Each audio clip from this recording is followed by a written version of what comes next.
குன்றேறி தடலேறி மலையேறி வந்தோரின் வருகையெல்லாம் தெரிந்து கொண்ட பகவதி அம்மே, தலைச்சுமடு தாங்கி வந்து 18 படி கடந்த எங்களையும் குறித்து கொள்ளணும் யட்சிணி அம்மே.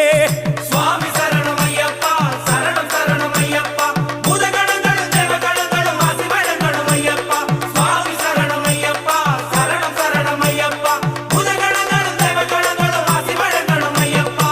குன்றேறி தடலேறி மலையேறி வந்தோரி வருகையெல்லாம் தெரிந்து கொண்ட பகவதி அம்மே, எங்களையும் குறித்து கொள்ளணும் யட்சிணி அம்மே.